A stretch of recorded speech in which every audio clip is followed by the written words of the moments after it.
Nós falamos que existem dois tipos de metodologia, quais são?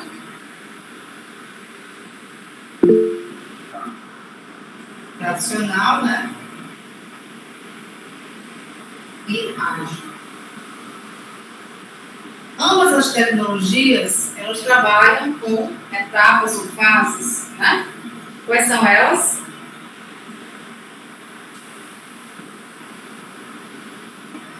Método.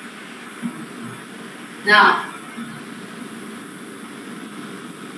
Ambas as metodologias trabalham com etapas ou fases. Quais são elas?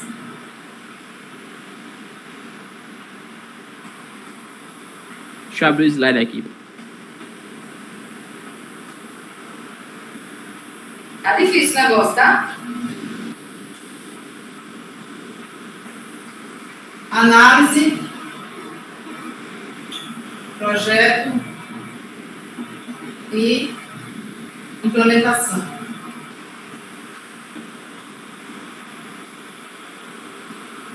E constitui o quê?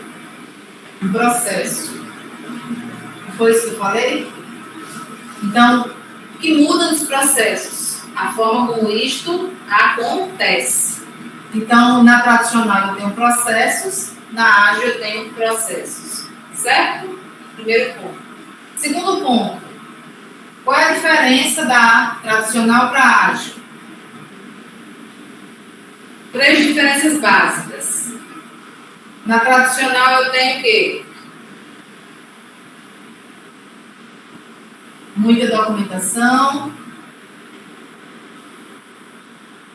sistema completo, pouca participação do cliente. Ágil.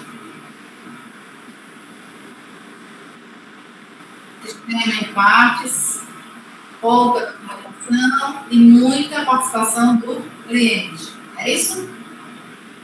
Aí eu disse a vocês, começando pela metodologia tradicional, quando se começou a criar processos de desenvolvimento, né, o que é que se fazia? Se adotou metodologia. E método é o estudo de método, a aplicação de método, de um passo a passo para a realização de um trabalho, tá? E aí, na metodologia tradicional, você tinha o quê? Um método que você escolhia, nesse método tinha uma técnica atrelada, e a técnica ia ter o quê? Um conjunto de notações, que iam dar origem ao quê?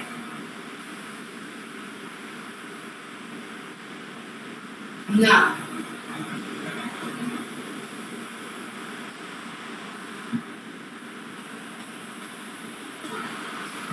Conjunto de notações simbólicas vai dar origem ao quê? Vai construir o quê?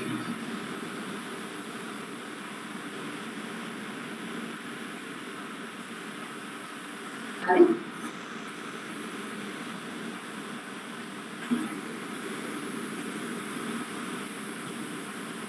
Diagramas. Certo? Esses diagramas darão origem a modelos, ou seja, modelagem de sistemas, vamos falar mais hoje. Então, se eu adotasse, né, quando começou a se trabalhar desenvolvimento de sistemas, se eu adotasse um método português estruturado,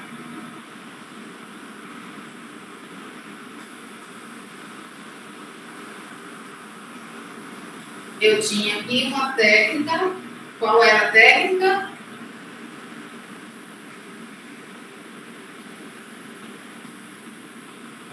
Qual era a técnica?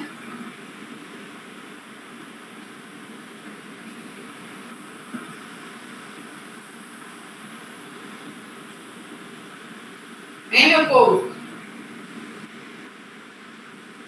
Bora, meu povo. Notação própria. Não. Vocês assistiram minha aula passada ou alguém dormiu na sala? Eu acho que todo mundo dormiu, não é possível.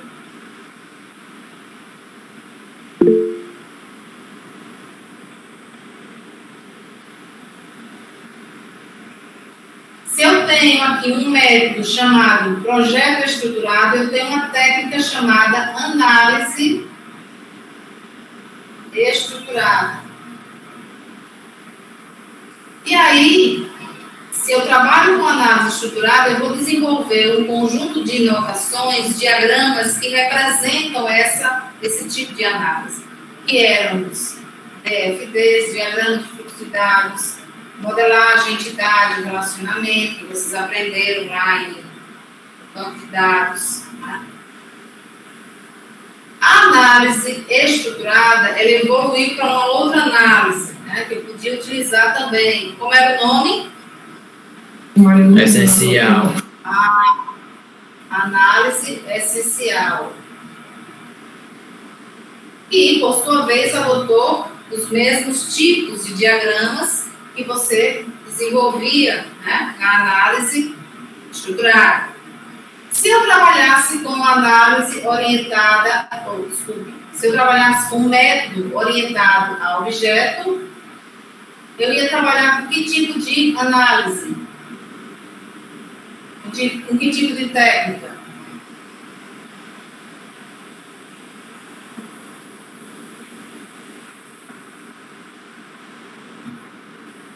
Essa eu não entendi, pode repetir, Eu professor? tenho aqui, se a técnica é a análise, gente, se eu estou trabalhando com um método orientado a objeto, eu vou trabalhar com a técnica análise orientada a objeto. Análise orientada a objeto. E vou desenvolver diagramas em UML. Certo? Então, veja que quando eu adotava uma metodologia, eu ia iniciar pela análise, ou seja, a primeira etapa, né, sempre vai ser a análise de sistemas. O que é uma análise de sistemas? Hein?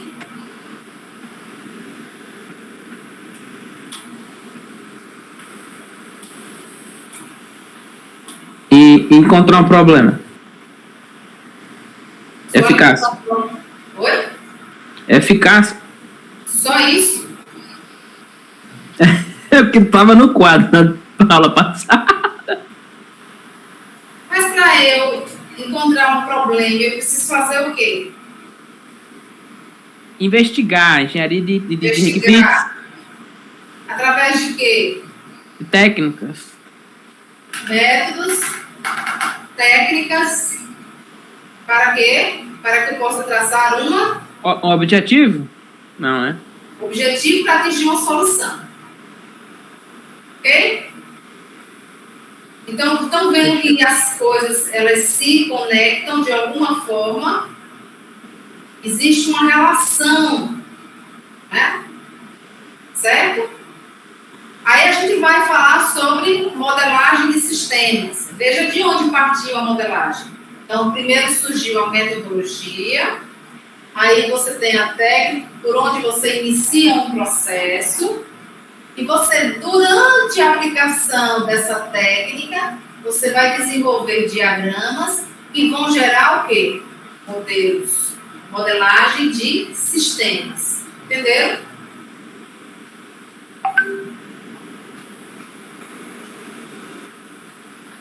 Entendeu, meu povo? Todo mundo entendeu agora? Ou alguém ainda não entendeu? Daniel, entendeu? Sim. Então, vamos para os slides aqui. O quadro ajudou um pouquinho, tirando Ajudou. a como é que chama? Aula online? Não. Ele quase despenca todo ali.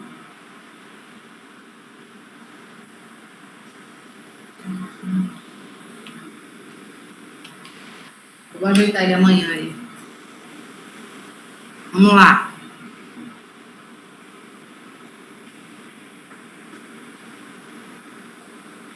Estão visualizando aqui o slide? Sim. Bom, nós falamos que todo e qualquer desenvolvimento de sistema, todo e qualquer sistema envolve o quê? A gente entender qual é o problema que existe para que eu possa trazer a hipótese de solução, ou hipóteses de soluções, tá? Então, todas as vezes que eu vou desenvolver um sistema, a gente já viu isso, que a gente vai passar por uma fase de aprendizado, eu vou entender aquela área, né? Eu vou entrar naquela área de estudo, eu vou conhecer, eu vou verificar o que é que está acontecendo ali, para que eu possa identificar o problema, né? Então, a modelagem de sistemas, ela ajuda no processo e você vai compreender a lógica, como está acontecendo ali, né? Aquele fluxo de atividades que estão acontecendo ali naquela organização, né? O passo a passo. Então, você pode desenvolver um diagrama que mostre, né, as funcionalidades, interagindo com outras funcionalidades, né? Se existir, quem é o ator que vai interagir, né? Ou quem é o usuário. Oi? Alguém falou? Acho que não. Então, quem é o ator que vai interagir, né? Porque a gente viu também que a gente precisa identificar esses elementos que envolvem um sistema, que as pessoas que vão interagir com esses sistemas, as entradas, as saídas, né? Então, a modelagem, né, ela vai te orientar justamente a desmembrar esse problema, decompor esses problemas, né? Então, por exemplo, como é que acontece determinada atividade do funcionário, para que eu compreenda como é que acontece essa funcionalidade, né? E comece a trabalhar em cima da proposta que eu vou entregar. Então, será que nessa decomposição eu encontro algum tipo de problema, né? Será que o usuário vai participar do processo? Será que ele vai interagir com o sistema? O que é que o usuário vai fazer ali naquele sistema? Ele vai efetuar uma compra? Como é que ele vai fazer isso? Como é que o usuário faz isso? Né? Qual é o problema maior que existe? Então, eu vou entendendo, né? Como aí o próprio fala, por pontos de vista diferentes, ou seja, o ponto de vista do ator funcionário, do ponto de vista do ator usuário, né? Do ponto de vista do ator gerente. Lembra daquele triângulo, né? Então, os níveis. Então, o gerente, o que é importante para o gerente? Como é que ele vai precisar dessa informação? Tudo isso, esse estudo, essa análise, essa investigação que a gente faz, nos serve para a gente estar entendendo, né, qual é o problema maior para que eu possa traçar uma hipótese ou várias hipóteses de solução, tá? Então, você vai utilizar um método, né, uma técnica que te garante essa possibilidade de você fazer essa decomposição. E justamente esse método, aí você vai em cima da metodologia, né? Qual é o método que eu vou utilizar? Eu vou utilizar o português estruturado, então eu vou aplicar uma análise estruturada. Então, a partir daí, vão surgir diagramas que vão me ajudar a interpretar essas informações que eu estou levantando. Não, eu vou trabalhar com um método orientado a objeto. Então, eu vou trabalhar com a técnica análise orientada a objeto. Vou trabalhar com diagramas, o ML, que vão me dar uma orientação melhor, né, nesse trabalho, certo? Então, é a partir daí que você vai trabalhando os diagramas e as representações em relação ao que você vai desenvolver ali naquele sistema, tá? O diagrama, minha gente, é uma representação em forma de notações simbólicas que nós falamos na aula passada, né? O que é uma notação simbólica? Seria uma representação matemática. Então, lá você vai ter círculos, você vai ter quadrados, retângulos, setas, né? Que vão trazer uma informação, né? Uma comunicação para você do que significa aquilo ali, tá? E aí você vai criar os seus diagramas dessa forma. Então, da mesma forma que analistas de desenvolvimento de sistemas, eles têm os diagramas para trazer uma representação, né? A gente tem os arquitetos que têm as plantas para trazer aquela representação para ele. Então, quando uma pessoa vai pedir para um arquiteto desenhar uma casa para ele, o que é que ele vai fazer? Ele vai levantar requisitos desses usuários, né? Vai perguntar quais são as informações que ele precisa, quantos quartos aquele usuário vai querer, como é a sala, como é que ele vai querer a cozinha, se ele vai querer a área de lazer, né? Se ele vai querer uma casa pequena, uma casa grande. Então, ele vai levantando informações, construindo, né? Conhecendo aquele usuário, e depois ele faz o quê? Ele desenha numa planta, leva para o usuário, para que o usuário diga se é daquele jeito realmente que ele quer ou não. Então, da mesma forma, assim como os arquitetos, nós, desenvolvedores de sistemas, analistas de sistemas, utilizamos diagramas como se fossem as plantas dos nossos sistemas, para que a gente tenha algo, para que a gente possa, né, discutir sobre aqueles requisitos, que a gente possa entender se a gente está levantando os requisitos adequados, para que a gente possa entender se o fluxo, né, da interação do usuário com aquela atividade a gente está interpretando corretamente. Então, os diagramas, eles colaboram, né, para que a gente tenha uma visão e uma interpretação melhor, ok? Deixa eu ver se alguém disse alguma coisa.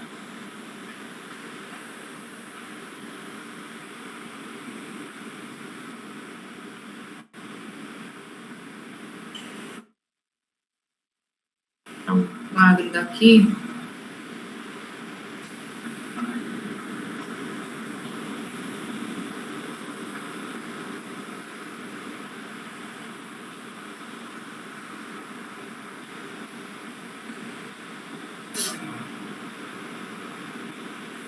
Se vocês quiserem fazer alguma pergunta, vocês falam, chamam, porque às vezes quando eu estou colocando o slide, eu não vejo o chat, tá, gente?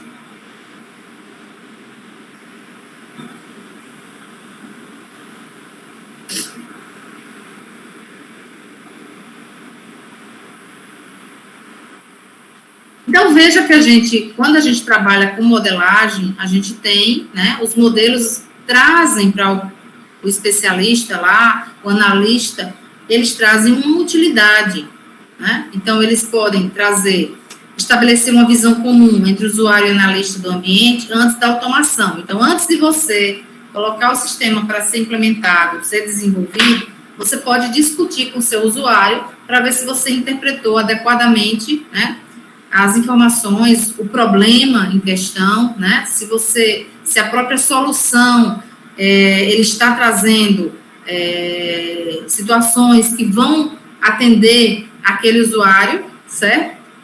Vai servir também de suporte para você negociar a especificação de requisitos e possibilidades futuras para o sistema. Por quê? Porque todo sistema evolui. A gente já falou sobre isso. A gente não desenvolve nenhum sistema para ele ser utilizado para uma situação específica e depois ser descartado. Pelo contrário, a gente desenvolve sistemas para que esses sistemas possam ser evoluídos e melhorados e atender a situações futuras, né? Com uma nova lei que possa ser criada, como a gente teve, por exemplo, antigamente você tinha sistemas que não era obrigado a você trabalhar com impressora fiscal. Hoje você tem que ter um sistema atrelado à impressora fiscal. Antigamente, as notas,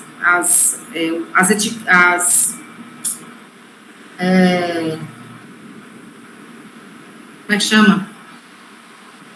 As notas fiscais, né, que saem da impressora fiscal, ou aquelas etiquetas que saem do cupom fiscal, aliás. O cupom fiscal, hoje, o governo lançou uma lei que todo produto que é passado na nota, lá no cupom, tem que trazer o percentual que é pago de imposto daquele produto, tá? Então, se o sistema não trabalhava isso, não trabalhava essa informação, ele tem que adaptar a nova legislação, senão as empresas elas são multadas, né? Então, aquele sistema que foi desenvolvido, ele tem que conseguir corrigir aquele sistema, né? Então, já pensou, se toda vez que se lançar uma nova legislação no país, e aí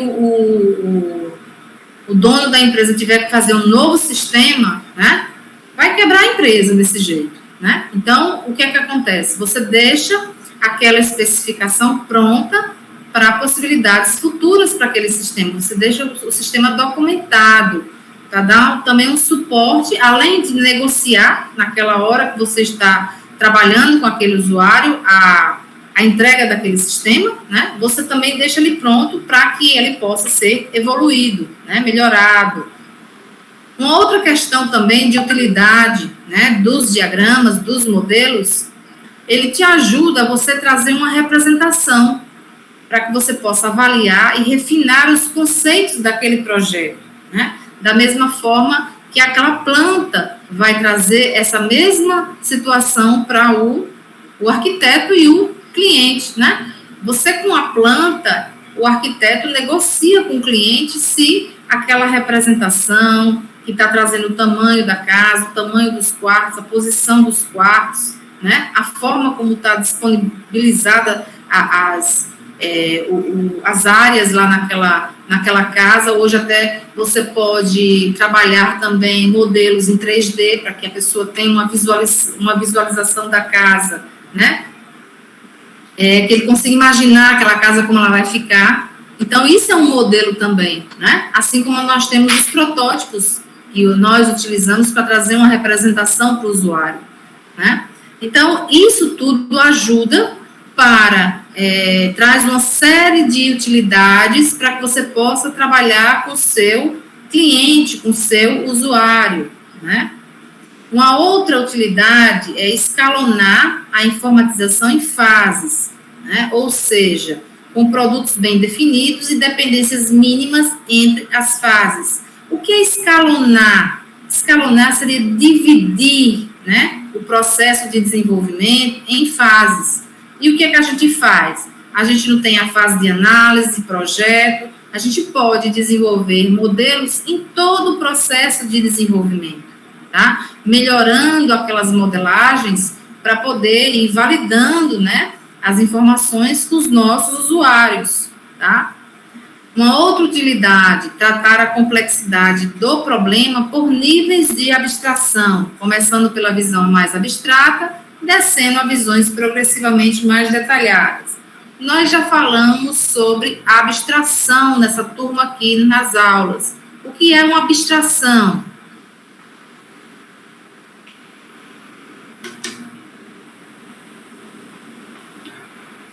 Hein, minha gente?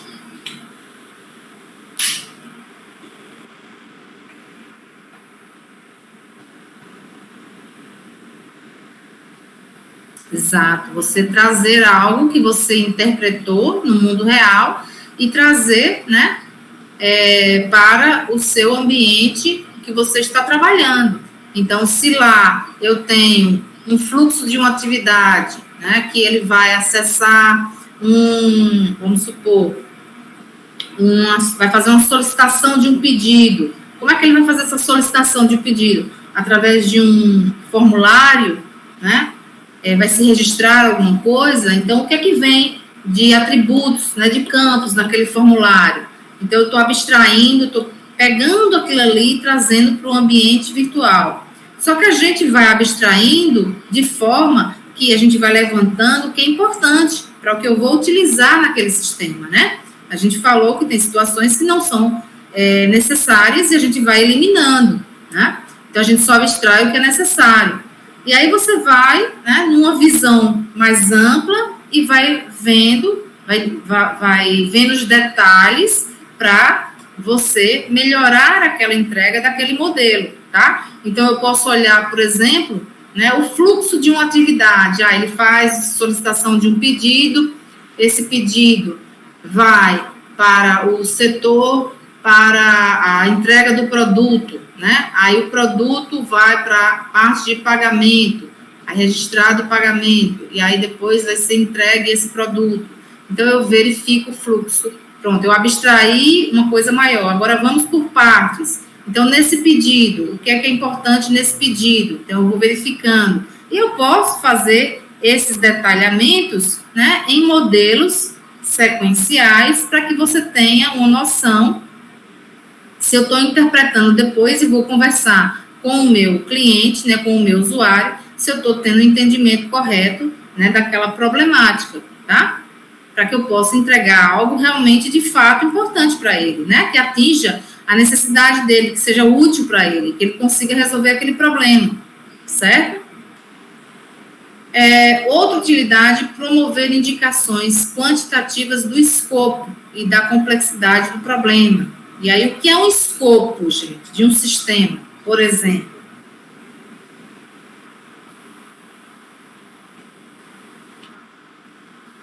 Não.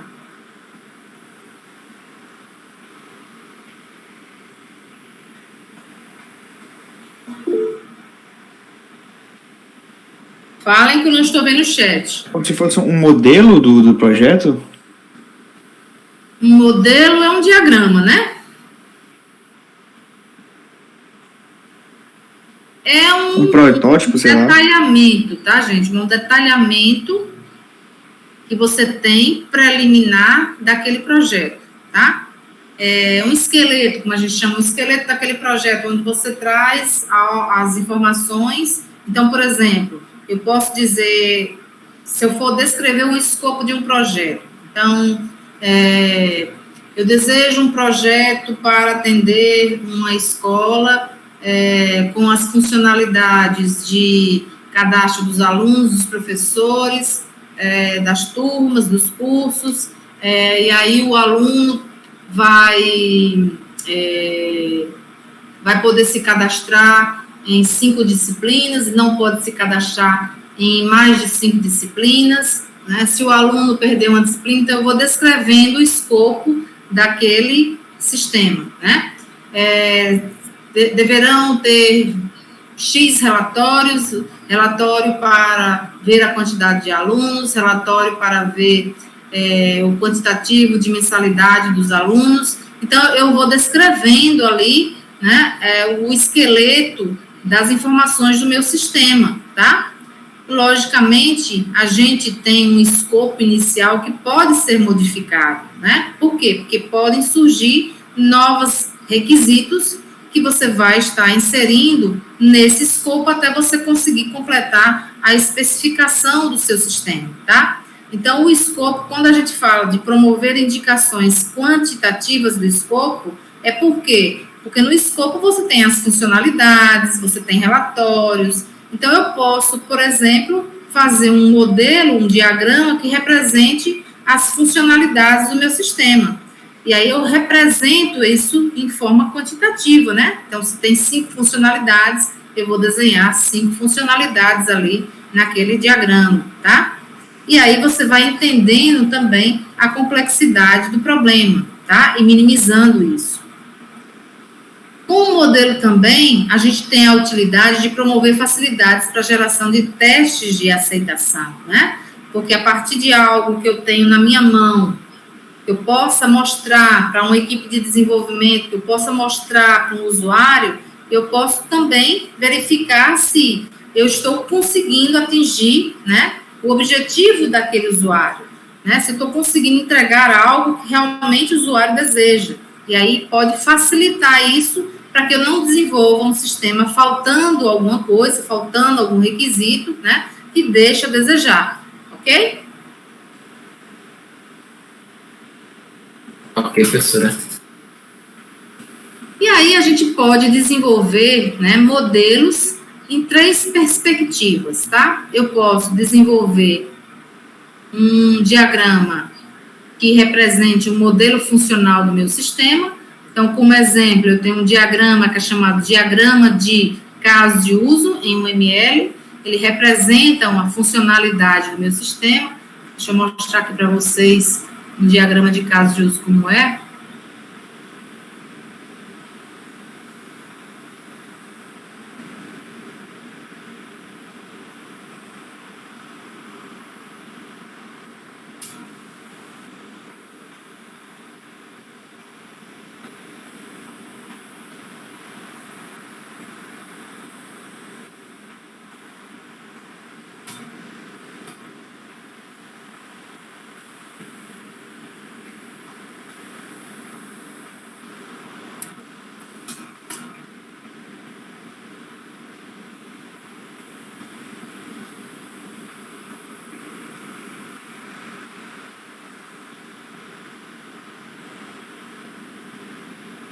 Depois a gente vai ver com mais calma, né, esse conceito de diagrama de caso de uso, vocês vão fazer esses diagramas de caso de uso.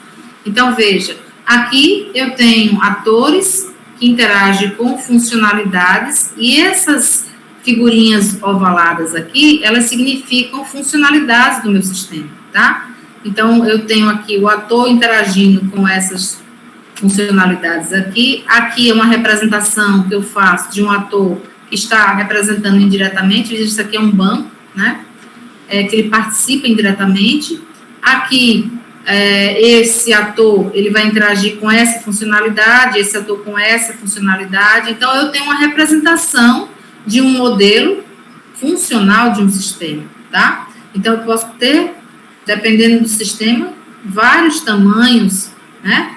Dos menores aos maiores diagramas de caso de uso. Essa representação aqui é um diagrama em UML, tá, gente?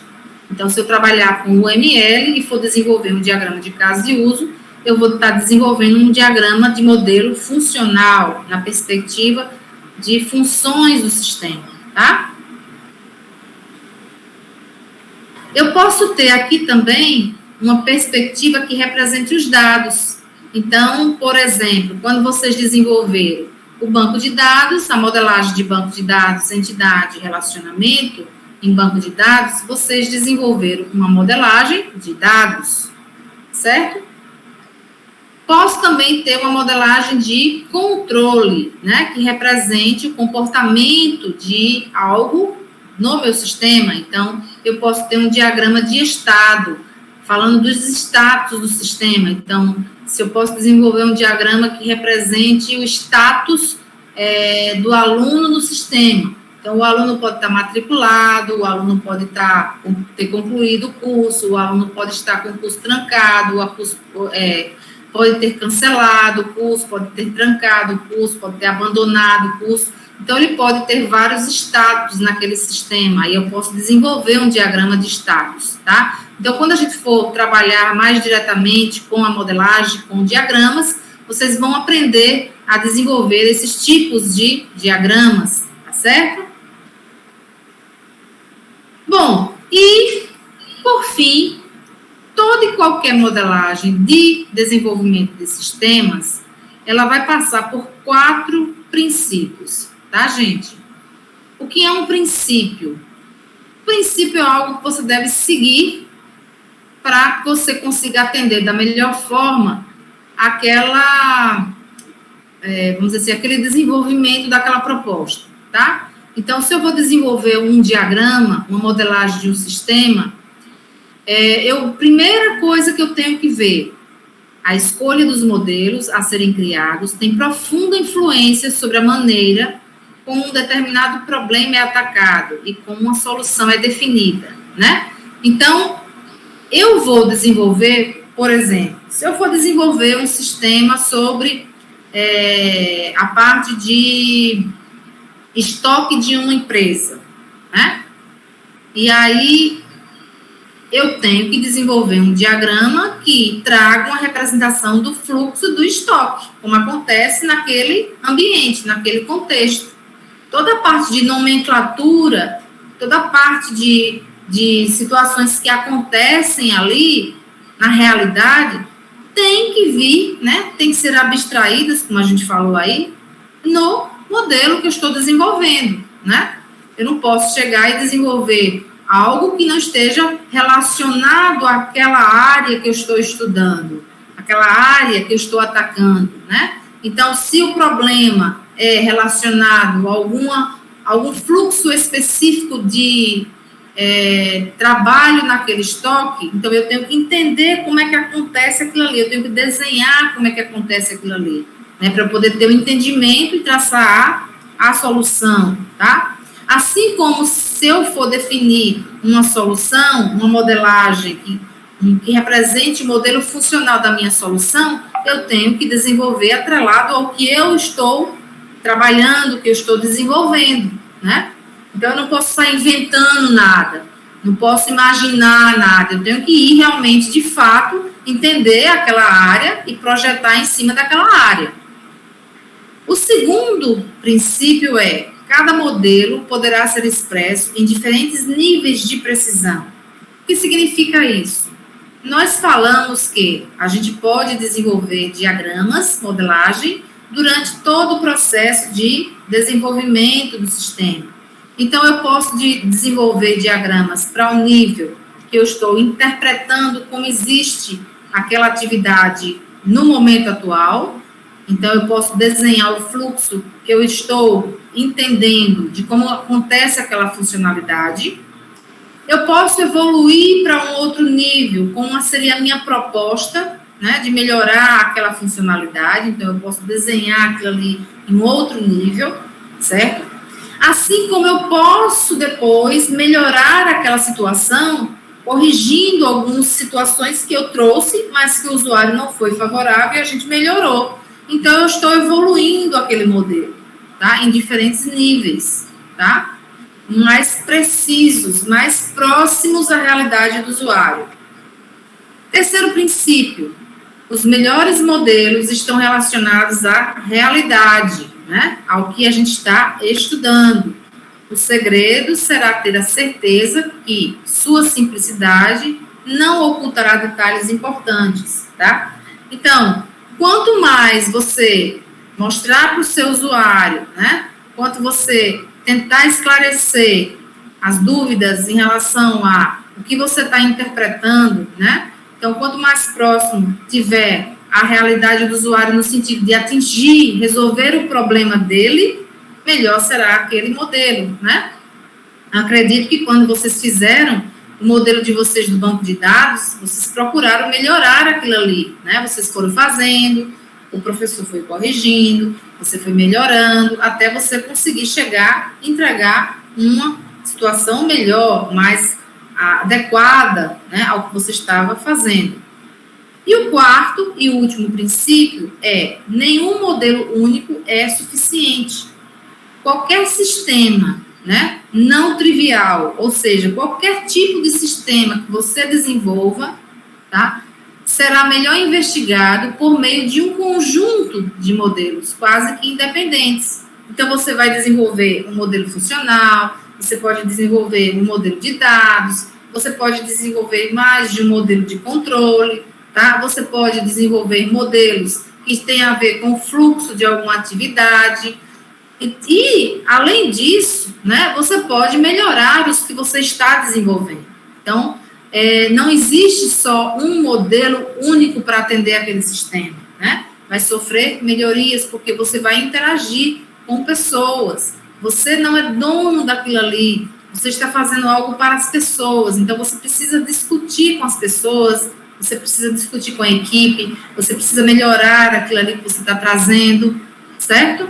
E você deve seguir essas orientações para que você possa desenvolver uma modelagem adequada. E aí eu volto novamente a relacionar isso com uma planta, né? O arquiteto, quando ele desenvolve uma planta de uma casa, ele vai desenvolver uma planta, vai melhorar aquela planta, vai sentar com o usuário vai dizer o que gostou, o que não gostou, ele vai melhorar aquilo ali. Além daquela planta, ele vai desenvolver uma planta que está relacionada à parte elétrica, uma planta que vai estar relacionada à parte hidráulica, uma planta do telhado. Então, ele pode desenvolver um conjunto de situações diferenciadas e independentes para atender aquilo ali da melhor forma possível, tá? Então, da mesma forma, a gente tem que pensar nesse sentido, certo? Deixa eu ver aqui.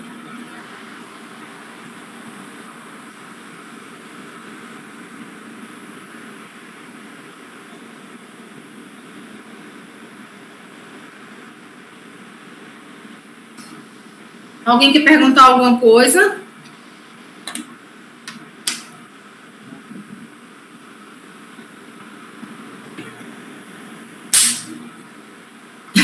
Ave Maria, Álvaro. Tá tão ruim assim a aula? Senhora, quando é que a gente vai ver alguma coisa na prática? Creio em Deus Pai. O negócio ficou triste agora. Alguém perguntou um negócio aí. Bem Professora, que dia nós vamos começar a construir diagrama, hein? Primeiro a gente vai trabalhar a parte de análise, Aí, a partir das análises, vocês vão aprender a fazer os diagramas, né? A gente vai mostrar primeiro a parte estruturada e essencial, tá? E aí vocês vão... Não, David. Aí vocês vão construir. Aí depois a gente vai passar para análise orientada a objetos. Aí vamos ver a parte de UML. Aí vocês vão construir também diagramas em UML. No projeto, a gente vai cobrar mais diagramas em UML, tá?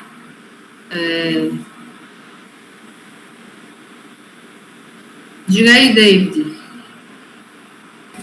Ele perguntou a mesma coisa aí do que o Lucas perguntou, quando quer começar a fazer uma coisa prática. Próxima semana, a gente vai começar a entrar em análise, que eu vou detalhar mais a questão da análise, e aí na semana que a gente tiver presencial, a gente vai colocar a mão na massa. Certo? E aí vocês vão quebrar a cabecinha de vocês para fazer uma análise de um caso de uso que eu trouxer, né? Um caso de uso de um sistema. E aí vocês vão analisar e trazer os requisitos, né? Da forma como a gente for trabalhar. Exatamente, Daniel. Primeiramente, vocês vão colocar a mão na massa junto comigo, né? Porque eu vou estar ensinando passo a passo, aí depois eu deixo vocês quebrarem a cabeça sozinhos. Ok? Exatamente. Curso de pedreiro. Aprender a construir sozinho.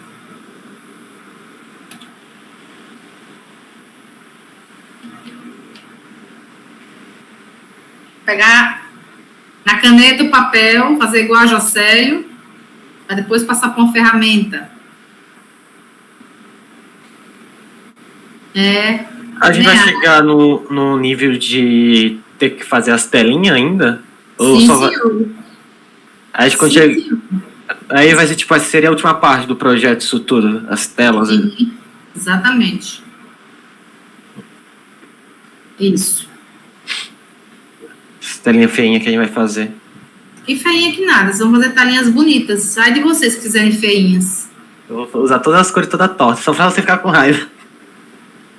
Vocês vão utilizar ferramentas para isso também. Vão desenhar no papel, mas vão evoluir com ferramentas também. A gente aprende a ser designer.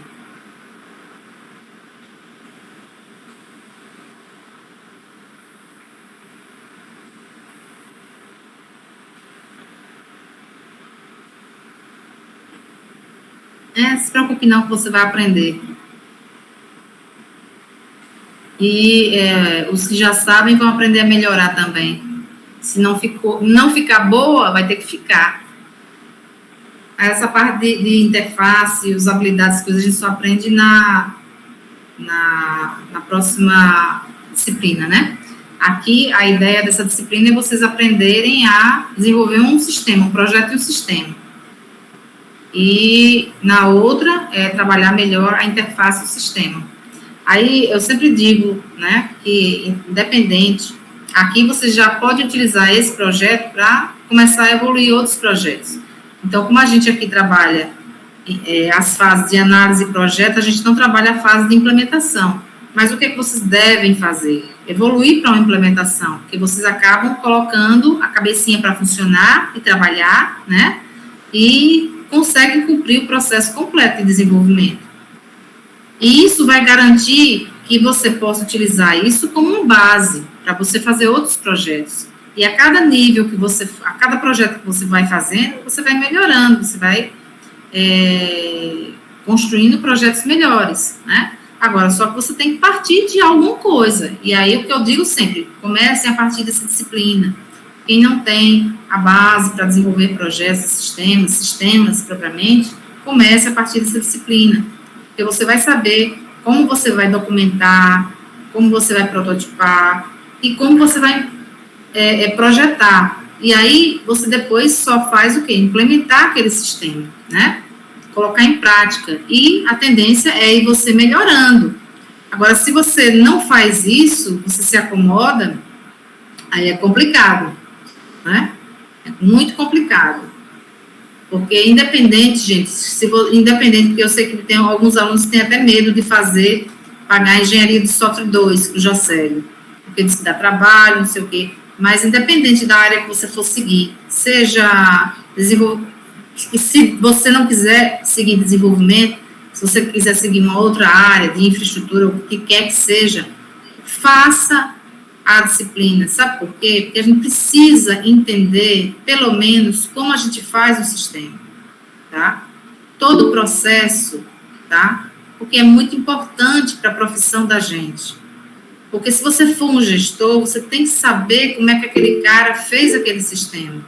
Se você for da infraestrutura, você tem que saber também, né, como é que acontece o processo.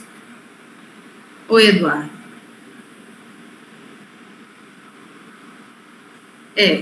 Eu sempre quis colocar ela como obrigatória. Oi? Às vezes muda, né? Às vezes muda. Só não muda engenharia de software. Por quê? Eu sempre coloco engenharia de software. Eu sempre quis que engenharia de software 2 fosse obrigatória. Jocélio não quer que seja obrigatória, porque ele acha que quem deve fazer seja apenas os alunos que têm interesse em desenvolvimento. Eu já penso diferente, né? Eu acho que todo aluno deve saber como se faz o desenvolvimento do sistema. Porque você não sabe o futuro, né, que lhe espera pela frente, tá? Naquele momento, você pode não ter interesse, mas futuramente, quem sabe, né? Eu, na época, paguei a disciplina, mas eu não segui na área de desenvolvimento e implementação. Hoje eu trabalho com análise, trabalho com gerência de projetos, mas eu hoje me vejo com vontade de trabalhar com desenvolvimento, com implementação, tá? Então, se eu não tivesse feito a disciplina, talvez isso me trouxesse uma dificuldade, né? Apesar que eu fiz especialização em engenharia de software e tudo mais, né? Mas você saber todo o processo, aplicar, né, o desenvolvimento, a implementação, é importante demais. Então, quem tem medo, não tenha. Enfrente os desafios, enfrente os obstáculos, estude, tá?